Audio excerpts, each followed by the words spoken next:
mujeres. ¿Qué opinión le merece? Con mucho gusto.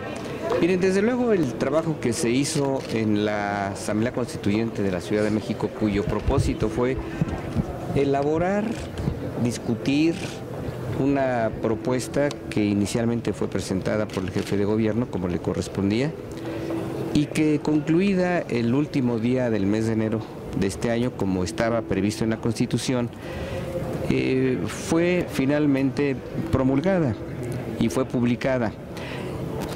Yo creo que cada uno de los que integramos ese grupo de 100 constituyentes, mujeres y hombres, pues cada uno hicimos nuestro mejor esfuerzo. Pero el hecho de que haya un procedimiento de acciones de inconstitucionalidad o de controversia constitucional, que como lo sabemos ahora, algunas han sido interpuestas por Procuraduría General de la República, por el propio Senado, por el Tribunal Superior de Justicia de la Ciudad de México, por distintas instancias de la Comisión Nacional de Derechos Humanos, yo creo que no es motivo de ninguna preocupación ni alarma. Tampoco significa descalificación para nadie, ni tampoco significa un ataque a la democracia.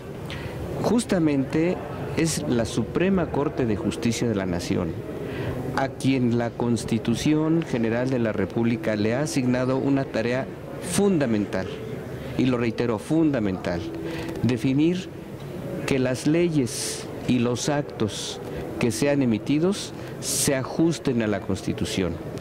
El que se hayan interpuesto acciones de inconstitucionalidad o de controversia constitucional debe verse como un paso para dar seguridad jurídica, certidumbre jurídica y en modo alguno descalificación a nadie. Senador, usted es aquí en el Senado presidente de la Comisión de Puntos Constitucionales, es un reconocido constitucionalista.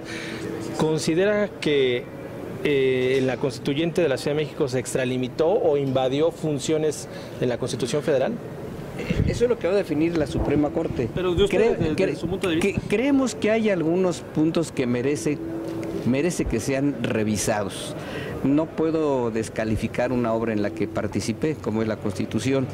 Hubo ahí puntos de vista distintos, por eso las votaciones fueron distintas, porque era el punto de vista de una vertiente o de un partido contra la visión o la percepción de otra corriente ideológica o política. Las votaciones en muchos casos fueron pues diferentes, en otros casos alcanzaron cierta homogeneidad.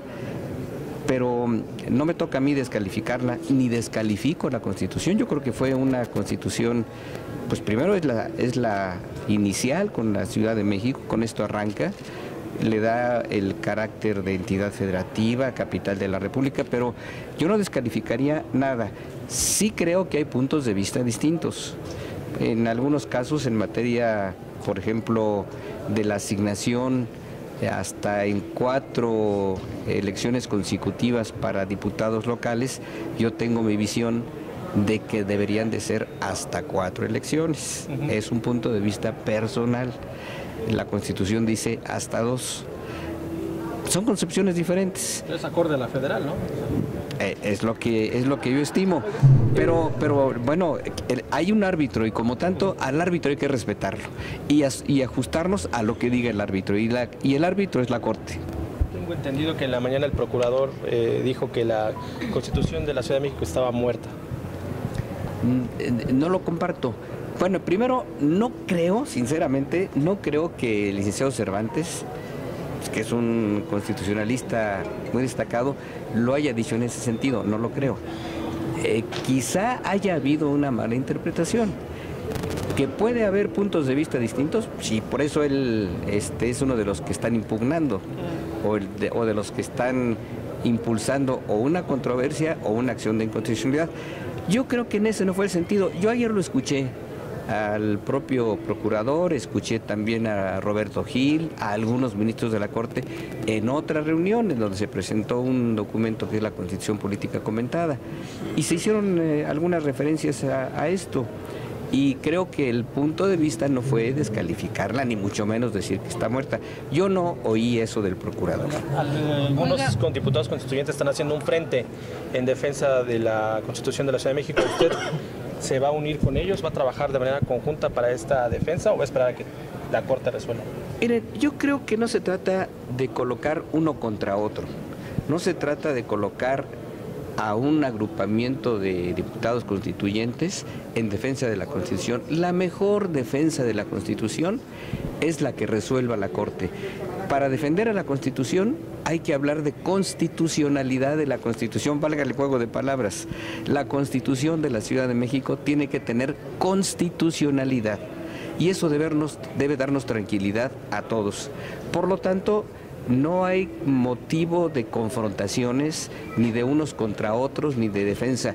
La mejor defensa de nuestra Constitución es que haya constitucionalidad y eso lo va a resolver la Suprema Corte de Justicia de la Nación y conformarnos con ello. Senador, para los detractores, o quizá podríamos llamarle malpensados, que están señalando que lo que están haciendo con la Constitución de la Ciudad de México es usarla, dicen ellos, como moneda de cambio para aprobar una ley de seguridad interior, ¿qué se les responde a ellos? Que son cosas totalmente distintas, que no tienen por qué asimilarse una a cambio de la otra. No pueden ser, primero porque su naturaleza es distinta, porque el espacio jurídico y político de la Ciudad de México es un espacio propio, distinto, y lo que se está proponiendo, sugiriendo en relación al tema de la legislación sobre seguridad interna es un tema de seguridad de la nación, es algo que le incumbe a la nación completa. Se está hablando del papel de las Fuerzas Armadas en auxilio de las organizaciones de policías municipales y estatales. La otra, la de la Ciudad de México, es un espacio que corresponde... Yo lo descarto, ni es ni debería. ¿Habría que hacer un exhorto a la Cámara de Diputados a que ya dictamine ya este proyecto? Bueno, yo no iría tan allá de exhortarlos, pero sí poner sobre la mesa el interés que hay para que las Fuerzas Armadas tengan certidumbre en el papel que hoy en día están jugando. A las Fuerzas Armadas las convocó desde el sexenio anterior el presidente de la República y lo ha hecho el actual, para dar certidumbre en la seguridad de la ciudadanía mexicana, porque ellos no pidieron, las Fuerzas Armadas no pidieron estar en la calle, ni es su naturaleza constitucional, pero sí deben tener una cierta certidumbre en el papel que están jugando en este momento. Creo que es muy válido lo que el Ejército, la Marina está pidiendo y proponiendo. Denme garantías, denme seguridad de que mi papel en la calle tiene un respaldo legal. Por eso me parece que están en su papel y están en su derecho también. Oiga, senador, rapidísimo, obviamente en el caso de la Constitución de la Ciudad de México se presentan tanto controversias constitucionales como acciones de inconstitucionalidad, las dos, que no son lo mismo, no es igual. Para la gente que no entiende los términos del control de constitucionalidad de la Corte y de la diferencia entre una y otra, brevemente si nos explica cuál es controversia, cuál es acción. Hay acción de inconstitucionalidad cuando una disposición legal contraviene el texto de la Constitución. Hay controversia constitucional cuando la acción de una autoridad está invadiendo la esfera de competencia de otra autoridad. Esencialmente esa es la diferencia. Y aquí de las dos. Oiga, senador, volviendo al tema de las Fuerzas Armadas, ¿qué opinión le merece estas declaraciones de Andrés Manuel López Obrador que los responsabilice de la desaparición de los 43 normalistas? No. Yo creo que hay que ser muy cuidadosos con lo que se diga respecto a nuestras Fuerzas Armadas. Las Fuerzas Armadas han entrado en auxilio de la sociedad civil.